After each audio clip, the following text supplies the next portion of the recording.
Logika manusia ijmali, ada yang namanya tafsili. Apa kemudian itu? Di mana sorotan dia tadi apa? Kita anggaplah benar seperti yang dia katakan. Al-Quran tidak sempurna. Penyempurna ini tidak lengkap, masih butuh tafsir daripada para ulama, masih butuh hadis daripada Rasulullah. Mana yang daripada Al-Quran itu patut untuk kemudian diragukan karena apa? Kita meninjau daripada Yesaya 7:20. Nah, apa yang disebutkan di dalam Yesaya 7:20? Kita baca bareng-bareng teman-teman. Pada hari itu dengan pisau cukur yang dipinjam daripada sungai Efrat, yakni Raja Asyur, Tuhan yang mencukur kepala dan bulu paha, bahkan pisau itu akan melenyapkan janggut juga. Kata lu, tidak tercatatkan di Alkitab, tidak tercatatkan dalam kitab suci, berarti itu bohong. Oke, perilaku Tuhan. Lu pernah pinjam pisau cukur, sebutkan ayat dia telah mengembalikannya. Mana ayat yang dia telah mengembalikan pisau cukur tersebut? Karena diksi di sini. Assalamualaikum warahmatullahi taala wabarakatuh. Kembali lagi bersama saya Ustadz Aman. Hari ini kita akan menyaksikan satu video, satu finahan besar terhadap peristiwa Isra Mi'raj, di mana ada pemfitnah Islam ya, dari luar negeri ya, ataupun orang asing ya, yang kemudian membahas dan mengkritisi tentang Isra Mi'raj. Padahal di dalam kitab dia sendiri banyak hal yang kemudian kita harus kritisi. Tapi tidak apa-apa, mari kita simak aja dulu penjabarannya bagaimana. Dan pendapatnya dia, si botak ini, begitu sangat didukung oleh polemikus Christianity di Indonesia. Salah satu channel yaitu dari Pel Pahit membahas masalah Isra Mi'raj. Dan kurang untuk meneliti kitabnya sendiri, begitu banyak peristiwa-peristiwa yang tidak masuk akal. Begitu banyak ayat-ayat yang tidak tercatat di balik peristiwa Yesus yang menjanjikan janji palsu. Nah, apa itu? Nah, sebentar lagi akan kita saksikan. Oke, kalau gitu kita simak dulu videonya. For someone else to come and explain. Okay. Klaim Quran menjelaskan segala sesuatu secara rinci. Sam Shamoun memulai dengan menyebut beberapa ayat Quran yang menyatakan bahwa kitab ini telah menjelaskan segala sesuatu secara rinci. Ia mengutip ayat-ayat berikut.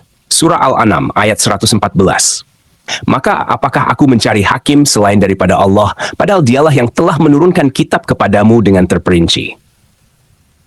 Surah Yunus ayat 37. Dan tidaklah Quran ini dibuat-buat oleh selain Allah, tetapi ia membenarkan kitab-kitab sebelumnya dan menjelaskan hukum-hukum yang telah ditetapkannya. Tidak ada keraguan di dalamnya, diturunkan dari Tuhan semesta alam. Surah Yusuf ayat 111. Sesungguhnya pada kisah-kisah mereka itu terdapat pelajaran bagi orang-orang yang mempunyai akal. Quran itu bukanlah cerita yang dibuat-buat, tetapi membenarkan kitab-kitab yang sebelumnya dan menjelaskan segala sesuatu, dan sebagai petunjuk serta rahmat bagi kaum yang beriman. Surah An-Nahl ayat 89. Sangat benar, apapun yang dia bacakan tadi adalah ayat-ayat yang menyentil kepala mereka sendiri. Namun masalahnya mereka diberikan cangkang untuk tempat adanya otak, tapi sayangnya mereka tidak menggunakan otaknya. Dan kami turunkan padamu kitab untuk menjelaskan segala sesuatu dan petunjuk serta rahmat dan kabar gembira bagi orang-orang yang berserah diri. Surah Fussilat ayat 3. Kitab yang dijelaskan ayat-ayatnya secara rinci, yakni Quran yang berbahasa Arab untuk kaum yang mengetahui. Menurut Sam Shamoun, ayat-ayat ini menunjukkan bahwa Quran mengklaim dirinya sebagai kitab yang lengkap dan tidak memerlukan penjelasan tambahan dari sumber lain. Namun, ia menyatakan bahwa klaim ini tidak sesuai dengan kenyataan, karena banyak ayat Quran yang tidak jelas tanpa bantuan tafsir, hadits, atau sumber luar lainnya. Let's test it. Oke, kita akan bahas dulu apa yang khususnya fitnah. Oke, teman-teman ya. Dia bilang, kredibilitas daripada Al-Quran itu patut untuk kemudian diragukan, karena apa? Katanya Quran itu menyempurnakan daripada kitab-kitab sebelumnya dan mengklaim dirinya sebagai satu firman Tuhan yang tidak pernah ada kecacatan di dalamnya. Sesuai dengan bunyi Al-Quran, zalikal kitabul la raiba fihi hudal lil muttaqin. Inilah kitab la raiba yang tidak punya keraguan, dan ini juga akan kemudian menjadi petunjuk bagi seluruh manusia. Apakah itu? Petunjuk di balik kesesatan cara berpikir manusia. Itulah maksud daripada ayat tersebut. Beberapa ayat yang dia berikan tadi, justru kalau dia mau berpikir, di situ dia akan menemukan kebenaran. Bahwa segala sesuatu itu dibenarkan bukan karena ada tulisannya, dibenarkan bukan karena dipercaya oleh sekian banyak golongan, dipercaya oleh seluruh bumi. Bukan soal dipercayanya, tapi dibenarkan karena hal tersebut bisa kemudian difikirkan, bisa menghasilkan rasional penyandingan rasio hingga menemukan konklusi yang efektif, hasil buah pikir yang efektif. Sama seperti dia mengatakan tadi apa? Katanya Al-Quran ini penyempurna. Bagaimana kemudian penyempurna, tapi penyempurna ini tidak lengkap, masih butuh tafsir daripada para ulama, masih butuh hadis daripada Rasulullah. Mana yang katanya penyempurna? Mana yang katanya lengkap? Mana yang katanya lengkap? Katanya semua ada, katanya semua tertulis, katanya semuanya tercatat, diberitahukan oleh Allah. Namun nyatanya masih butuh kepada tafsir para ulama. Lalu bagaimana kita akan menjabarkannya? Oke, simak baik-baik di dalam pennya kita. Apa pertanyaannya?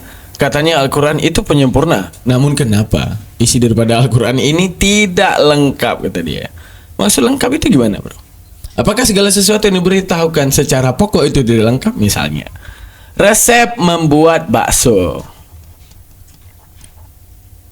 sebutkan apa? Tepung. Sebutkan apa? Air. Sebutkan apa? Wadah, misalnya baskom.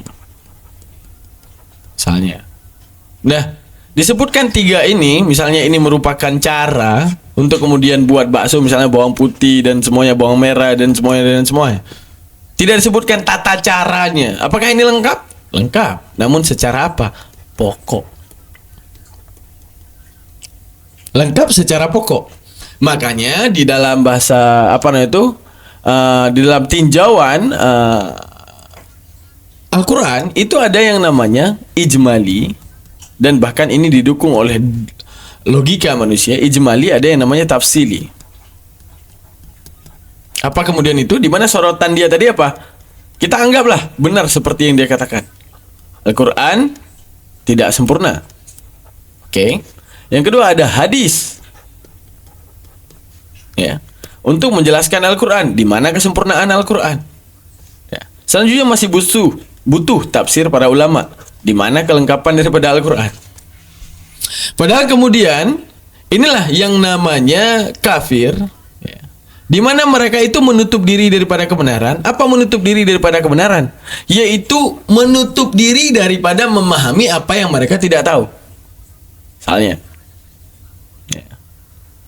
mereka mempelajari Al-Quran ataupun mereka mencari fitnahan terhadap Al-Quran karena semata-mata ingin menghancurkan Al-Quran ataupun mencari kesalahan Al-Quran. Tidak pernah mereka tersirat dalam hatinya untuk kemudian mencari yang namanya kebenaran Al-Quran, sehingga mereka tidak mempelajari ilmu-ilmu Al-Quran. Misalnya Al-Quran, ya. Ini kita lihat nih bagaimana mekanisme Al-Quran, biar mereka tahu Al-Quran itu sang sumber utamanya itu Allah. Udah dipahamkan kepada Jibril, sampaikan kepada Nabi Muhammad, yang kemudian Nabi Muhammad menyampaikan kepada umatnya. Namun setelah itu umatnya itu kemudian untuk bisa mewariskan agama ini ataupun ajaran daripada Allah Subhanahu wa taala, yaitu dengan mencatat hal tersebut dan membukukan hal tersebut dan menjaganya agar ajaran ini tidak rusak seperti ajaran sebelum Rasulullah. Yang kemudian denom-denom itu terus terbangun, pemahaman berbeda-beda terhadap Yesus Kristus terbangun, di mana awal-awal daripada Arianus ya diperangi oleh beberapa yang mengatakan Arianus ini bidat, yang masih berpaham tauhid sama seperti ajaran Musa, yang kemudian diperangi oleh orang yang berpaham Tritunggal dalam kesepakatan mereka di dalam konsili dan membidatkan seluruh orang yang berpahaman berbeda di luar daripada pemahaman konsili.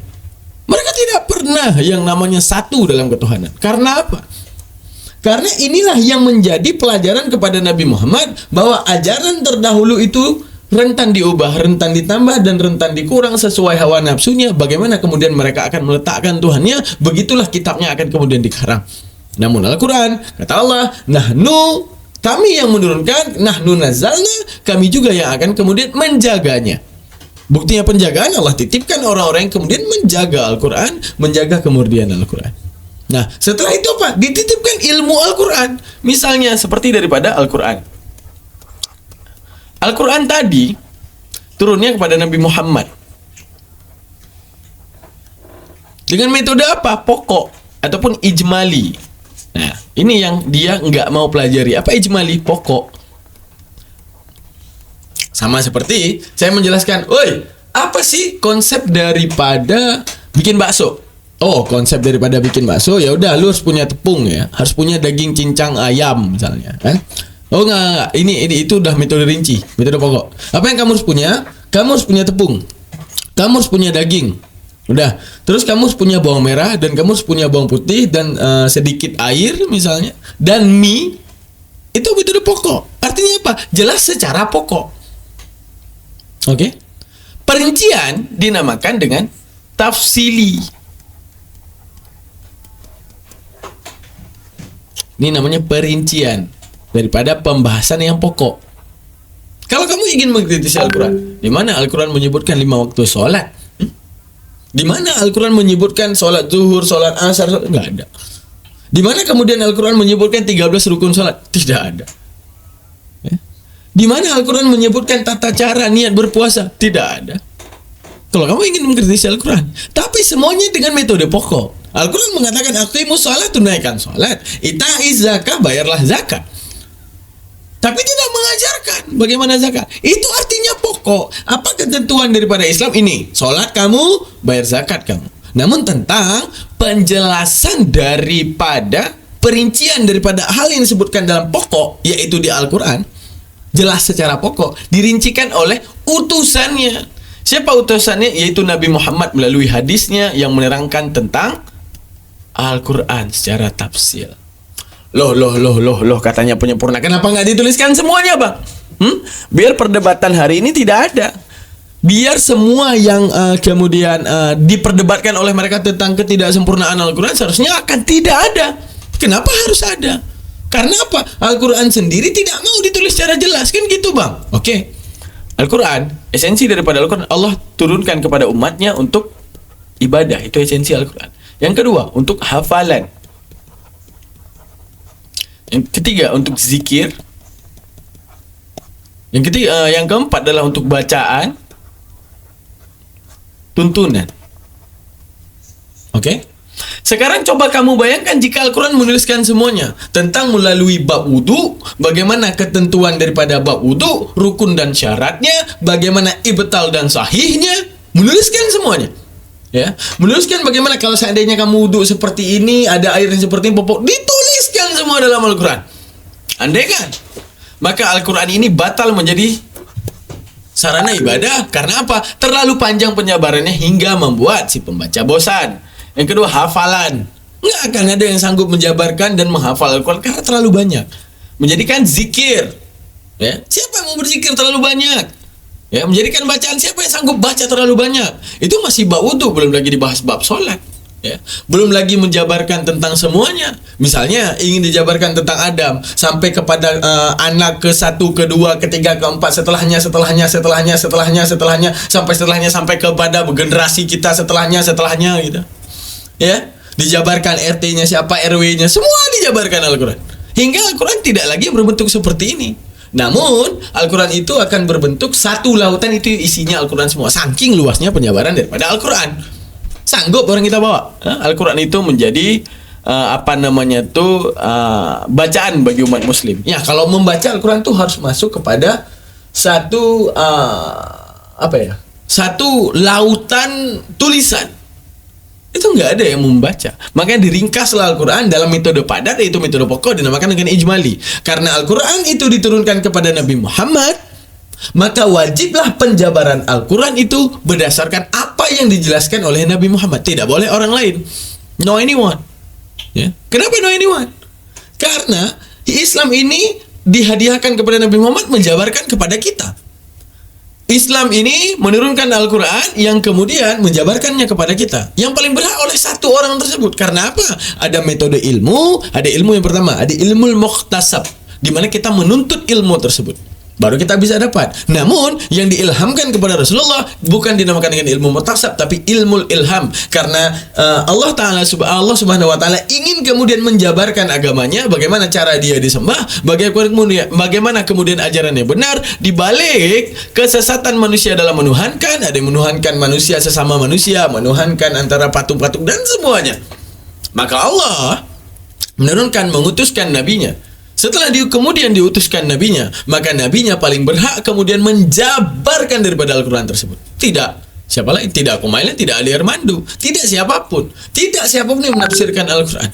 Ya, yang berhak menafsirkan Al-Quran cuma Rasulullah. Yang berhak menjabarkan Al-Quran cuma Rasulullah, tidak sahabat Rasulullah, tidak siapapun. Karena kata Allah, karena kata Rasulullah, khatamul anbiya, akulah penutup segala nabi, akulah penutup segala utusan. Tidak ada utusan setelahku yang berhak menjabarkan Al-Quran ini selain aku. Itulah Rasulullah. Ya. Makanya, nah tadi udah terjawab satu metode di mana antara hadis. Sekarang kepada tafsir. Kenapa kita harus percaya tafsir? Tafsir tidak semua bisa dipercaya, bro.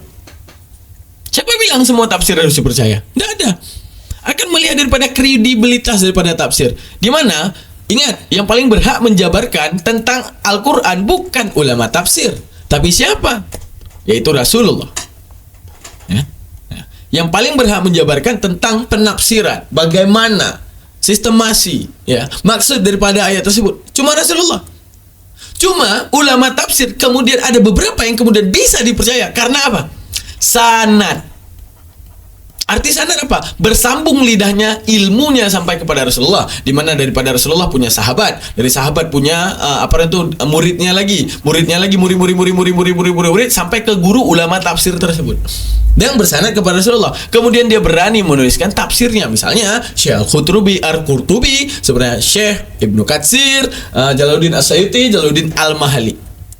Nah, di mana tafsir daripada Al-Quran tersebut sanadnya bersampai kepada Rasulullah. Namun jika ada yang mengkontra Al-Quran dan mengatakan dirinya adalah penafsir Al-Quran, seperti Kumaila dan Ade Armando misalnya, mungkin mereka adalah Nabi ke-26 tapi bukan di Islam, agama baru versi mereka sendiri. Karena apa? Yang paling berhak menjelaskan Al-Quran cuma Nabi Muhammad SAW yang diilhamkan oleh Allah Subhanahu wa taala. Ilmu yang ada disampaikan oleh Rasulullah dengan kun fayakun, Nabi Muhammad paham dan menjelaskan kepada kita rincian daripada penjabaran tersebut. Seperti itu. Oke, setelah itu tidak semua ulama tafsir, berarti kita udah tahu ya kenapa kita mendengarkan ulama tafsir, karena kita tidak hidup sezaman dengan Rasulullah. Ya. Daripada ulama tafsir tersebut diuji kontemporernya, kredibilitasnya. Ulama ini ngambil ilmu ke siapa, bersama muridnya yang mana, ya, pernah nuntut ilmu di mana saja, daripada gurunya itu berguru kepada siapa, berguru kepada siapa, berguru kepada siapa, berguru kepada siapa, berguru sampai nggak kepada Rasulullah. Kalau sampai, dipercaya tafsir tersebut. Syarat lagi daripada tafsir dengan metode-metode penafsiran dalam hal pengembangan. Nah, sekarang gini. Banyak hukum-hukum yang dinamakan hukum hadisah. Nah, bagaimana hukum hadisah tersebut?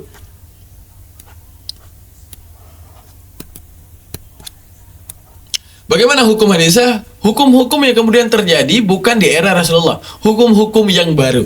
Misalnya, dulu masa Rasulullah tidak ada showroom mobil, tidak ada showroom motor, yang kemudian adanya kredit. Nah, bagaimana kita menyikapi kredit tersebut? Pengembangannya gimana? Penjabaran. Di mana era semakin lama semakin modern. Namun, tugasnya pada Al-Quran menjawab daripada tantangan modernitas.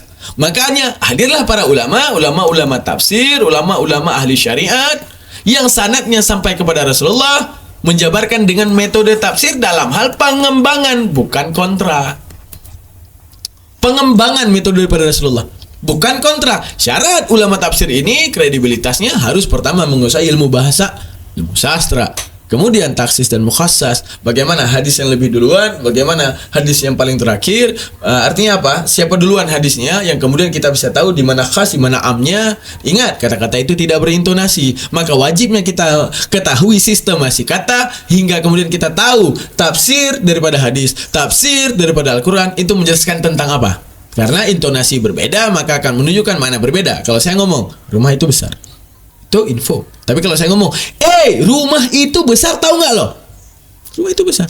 Saya sama menyampaikan itu. Tapi adanya intonasi yang keras untuk menunjukkan apa? Dia sebenarnya udah tahu, tapi kita hanya menegaskan. Maka penegasan info khabari, sanai, amriyah, nahiyah, semua wajib kita pelajari daripada Al-Quran tersebut, daripada metodenya. Nah, itulah yang orang Kristen tidak punya metode ilmiah ini dalam menafsirkan Bible. Di mana Bible itu, ingat, dia tidak punya intonasi. Apa landasan kalian untuk tahu intonasi Yesus dalam menyampaikan hal tersebut? Intonasi itu penting dalam hal mengetahui esensi daripada kata. Seperti itu. Udah tahu ya kredibilitas kenapa kita mempercayai ulama tafsir? Sudah tahu? Oke, terima kasih banyak. Sekarang kita lanjutkan videonya. Luar biasa ilmu Islam ya. Tidak seperti ilmu kalian yang bermodalkan roh kudus, dus, dan dus. Itu doang. Dus dah sudah dus. Kalau kita ilmiah, tidak ilmiah ditolakkan. Tidak bersana ditolakkan. Mereka Roh Kudus. Asal Roh Kudus terima aja. Analisis surah Al-Isra ayat 1. Sam kemudian membahas surah Al-Isra ayat 1 yang berbunyi, Maha Suci, dia yang telah memperjalankan hambanya pada suatu malam dari Masjidil Haram ke Masjidil Aqsa, yang telah kami berkahi sekelilingnya, agar kami memperlihatkan kepadanya sebagian tanda-tanda kami. Sesungguhnya, dia adalah maha mendengar lagi maha melihat. Now, I'm going to have you read it slowly so you can see the Quran. The Quran says it explains everything in detail, and its verses are explained in detail. Napas lu bau. Bahasa Inggris lu, so bau napas lu bau. It says, "Glory be to him who took his servant by the hand." Botak bau. Who's his servant? Muhammad. Where does the verse say that? Botak napas lu bau, alin neraka lu. Where does the verse say it's Muhammad? Masalah yang diangkat oleh Sam Shamoun. Siapakah hamba yang dimaksud? Sam Shamoun menunjukkan bahwa ayat ini tidak menyebutkan nama Muhammad. Identitas hamba diketahui melalui tafsir dan hadits, tetapi Quran sendiri tidak memberikan informasi ini. Hal ini, menurutnya, bertentangan dengan klaim Quran sebagai kitab yang menjelaskan segala sesuatu secara rinci. Well, secondly, it says who took him from Masjid al-Haram to Masjid al-Aqsa. Where is Masjid al-Haram?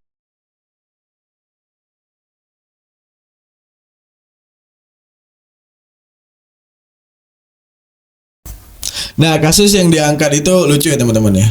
Nah, jadi Al-Isra itu menyebutkan gini, Al-Isra ayat 1, Maha Suci Allah yang telah memberangkatkan hambanya. Tidak menyebutkan bahwa itu adalah Nabi Muhammad. Lalu siapa dong? Mereka mengkritisi di situ. Yang ada dijelaskan tentang hambanya siapa, yaitu Nabi Muhammad, adanya di hadis. Gitu teman-teman. Adanya di hadis. Sehingga kata dia, bisa jadi bukan Nabi Muhammad, dia hanya klaim saja dengan adanya hadis tersebut. Berarti ada hamba lain yang berangkat ke Masjidil Haram, Isra Miraj. Maksud lo Yesus? Ini si botak nih lah. Ya udahlah, oke lah. Siap. It's Mecca. Where does the verse say it's in Mecca? Di mana Masjidil Aqsa? Sam Shamoun menekankan bahwa ayat ini tidak menyebut lokasi Masjidil Aqsa sebagai Yerusalem. Menurut tafsir dan hadis, perjalanan malam Muhammad disebut berakhir di Baitul Maqdis di Yerusalem. Namun secara historis, tidak ada masjid di Yerusalem pada abad ke-7. Masjidil Aqsa yang ada sekarang baru dibangun bertahun-tahun setelah. Oke, bentar lagi kita akan jawab. Kita catat dulu poinnya. Di mana poinnya itu ini, teman-teman. Lucu sih botak ini. Botak doang, isinya kosong. Oke, kita catat dulu ya. Poin-poinnya yang dia kritisi ya. Pertama ya, masalah hamba udah kita jawab. Itu anggaplah pertanyaan konyol. Masalah hamba ya. Siapa lain kalau bukan Nabi Muhammad? Lu maunya siapa? Yesus, Paulus ya. Mau siapa lu? Petrus ya, yang Isra Mi'raj gitu. Kenapa tidak jelaskan Al-Quran, dijelaskan di hadis? Ya wajar, orang namanya Al-Quran diturunkan secara pokok menjelaskan tentang Isra Mi'raj, tentang bagaimana peristiwa Isra Mi'raj. Nabi sendiri menceritakan kepada sahabat yang kemudian dicatatkan menjadi hadis. Karena yang paling berhak menjabarkan Al-Quran yaitu Nabi. Al-Quran menjabarkan secara pokok doang. Mau lu siapa sih? Hah? Yang naik Isra Mi'raj siapa? Pak Prabowo. Tak.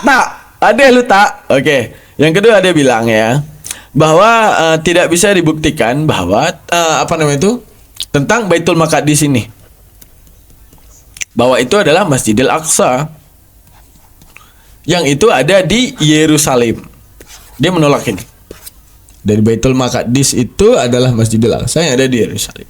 Di mana saat itu secara fakta sejarah belum ditemukan masjid, belum ditemukan masjid. Ya. Pertanyaan kita, nggak mau jawab dulu. Oke. Nah, kita anggaplah karena data tidak valid, tidak ada yang menyebutkan dalam Al-Quran ataupun tidak ada kemudian penjelasan yang jelas dalam Al-Quran sehingga dia menolak. Dan tidak ada pembuktian sejarah. Dan tidak ada catatan-catatan tentang sejarah tersebut ataupun kita bilang tidak ada saksinya tentang hal tersebut terjadi sehingga ini ditolakkan oleh mereka. Oke, fine. Oke, tak, simak baik-baik ya. Nih, kalau lu mau main gitu-gituan, bentar lagi saya jawab, tak, sabar. Nih, oke. Jadi jauh daripada Yesaya 7:20. Nah, apa yang disebutkan di dalam Yesaya 7:20? Kita baca bareng-bareng, teman-teman. Pada hari itu dengan pisau cukur yang dipinjam daripada sungai Efrat, yakni Raja Asyur, Tuhan yang mencukur kepala dan bulu paha, bahkan pisau itu akan melenyapkan janggut juga. Kata lu, tidak tercatatkan di Alkitab, tidak tercatatkan dalam kitab suci, berarti itu bohong. Oke, perilaku Tuhan. Lu pernah pinjam pisau cukur, sebutkan ayat dia telah mengembalikannya. Mana ayat yang dia telah mengembalikan pisau cukur tersebut? Karena diksi di sini bukan diberikan, kecuali ya diksi di sini. Mana dia? Kecuali di sini diksinya bukan dipinjam, tapi diberikan dari seberang sungai Efrat. Diberikan. Oh, ikhlas dia ngasih. Dipinjam, coy. Tidak ada ayat menyebutkan bahwa dia telah mengembalikan pisau cukur. Masa kita akan mengatakan Tuhan itu maling? Tidak mungkin. Terus tidak ada kemudian catatan sejarah yang menemukan pisau cukur tersebut telah dikembalikan Yesus. Artinya apa? Ada daripada Raja Asyur tersebut mewariskan ke anak. Nah, Yesus sudah kembaliin ya. Tidak ada dikatakan tentang pencatatan sejarah bahwa pisau cukur itu telah dikembalikan oleh Yesus. Masa kamu akan mengatakan Tuhan itu mencolok? Gak mungkin, ya kan? Nah, yang kedua, dalam Matius 21, 1-11, ketika Yesus dan muridnya, mana dia? Ketika Yesus dan muridnya telah dekat ke Yerusalem dan tiba-tiba Bethfage yang terletak di Bukit Zaitun, Yesus menyuruh 2 orang muridnya dengan pesan, pergilah ke kampung di depanmu, dan di situ kamu akan segera menemukan seekor keledai betina tertambat dan anak ada di dekatnya. Nah, apa yang disuruh Yesus? Lepaskanlah keledai itu dan bawalah keduanya kepadaku. Dan jikalau ada orang menegur kamu, katakanlah Tuhan memerlukannya. Ia akan segera mengembalikannya. Janji caleg lagi. Tidak ada yang mencatatkan bahwa setelah kemudian diambil dengan iming-iming diminta oleh Tuhan, dengan kemudian mereka datang mengembalikan. Tidak ada catatan sejarah yang kemudian mencatatkan bahwa hal tersebut telah dikembalikan. Pisau cukur sama keledai, kembalikan wahai Tuhan, itu punya ciptaanmu. Bilang seperti itu kepada Tuhanmu, karena tidak ada pencatatan, ya kan? Nah, kami akan mengembalikan sesegera mungkin. Buktinya tidak ada ayat yang mencatat bahwa ini telah dikembalikan, ya. Ya, nggak enak untuk misalnya gini. Pokoknya intinya kita nggak boleh bilang kalau dia tuh nyolong, ya. Ingat, kita tidak boleh membicarakan bahwa Tuhan sedang menyolong. Tidak boleh. Ingat. Oke. Sekarang tertampol dengan bukti daripada kitabmu sendiri, kan? Untuk menunjukkan apa? Keimanan kembali kepada diri masing-masing. Apalagi tentang sifat dan peristiwa yang abstrak.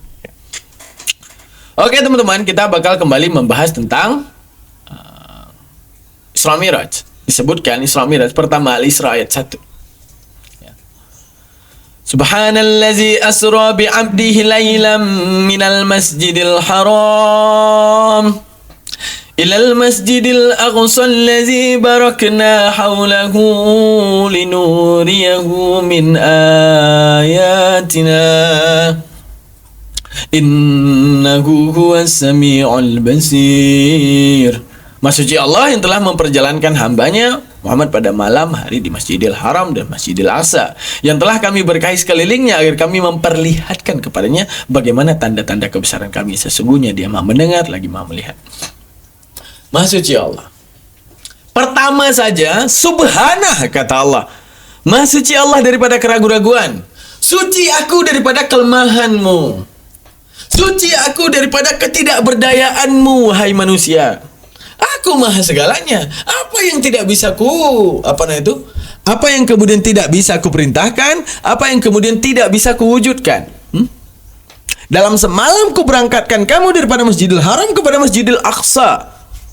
Aku katakan Baitul Maqdis. Aku katakan itu sebagai Masjidil Aqsa ataupun Baitul Maqdis. Dia bilang tadi nggak ada Masjidil Aqsa. Ini Al-Quran cukup gede menurut Masjidil Aqsa. Nah, oke. Sekarang kamu buka dulu literasi Islam yang namanya masjid. Apakah harus berbentuk bangunan? Tidak. Min haitsu al-waqif, daripada si pewakaf masjid, ya, melafazkan lafal wakaf. Aku telah mewakafkan ini masjid. Sejak itu dia jadi masjid. Namun yang harus kita pelajari secara ilmiah, Allah Ta'ala telah mencatatkan titik-titik koordinasi tempat suci umat muslim. Pertama, Allah catatkan, tuliskan dalam Al-Quran, Baitul Maqdis, ya, Baitul Maqdis adalah Masjid Aqsa, yang kemudian tempat bukti sejarah ataupun seksi bisu daripada perjalanan Nabi Isra Miraj. Buktinya sampai sekarang Masjidil Aqsa itu masih ada. Artinya titik koordinasi yang diklaim oleh Allah Subhanahu wa taala yang memiliki alam ini terbukti dan terjaga sampai hari ini masih menjadi Masjidil Aqsa. Saat masa Abraham, saat masa dulu-dulunya, di sekitaran Ka'bah tersebut adalah para penyembah berhala Quraisy yang membangun patung-patung sekeliling Ka'bah, merusak originalitas Ka'bah, merusak kesucian Ka'bah.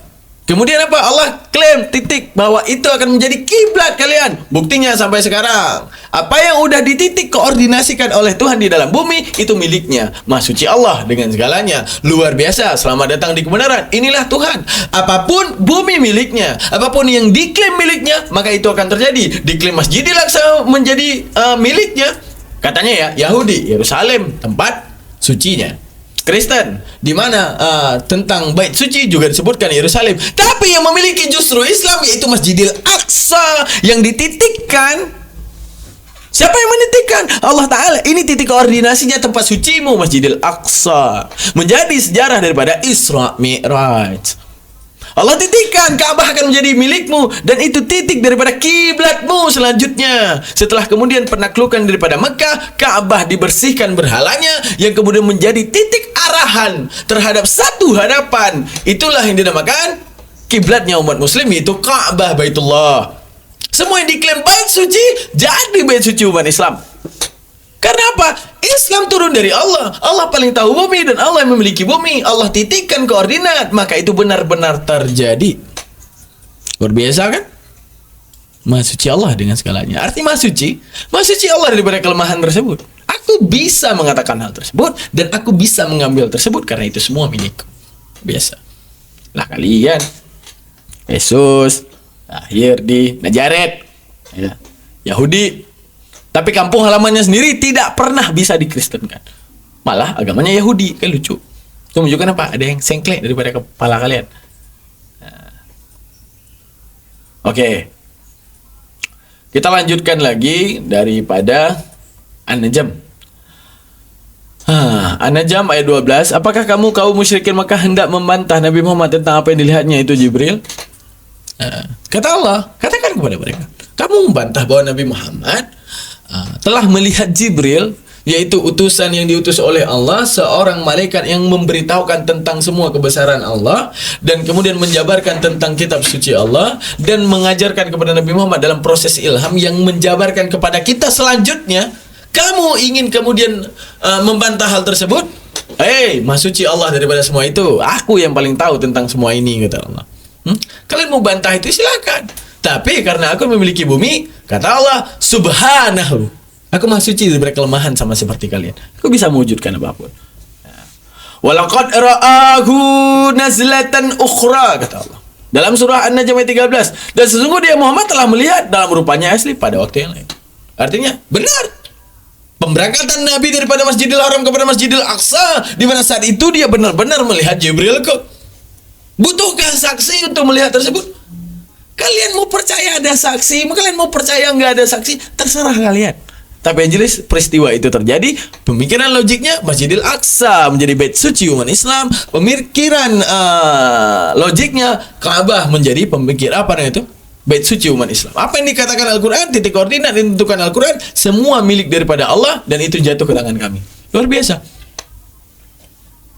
Nah, yang perlu ingin kita kritisi bahwa, nah ini baru kita masuk ke kajian ilmiah.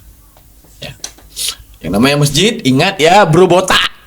Yang namanya masjid itu tidak mesti harus menjadi bangunan yang seperti itu. Ketika si wakif mengatakan ini tanah telah kuwakafkan menjadi masjid, saat itu dia menjadi masjid. Ya. Serah lu dah, capek gue lihat.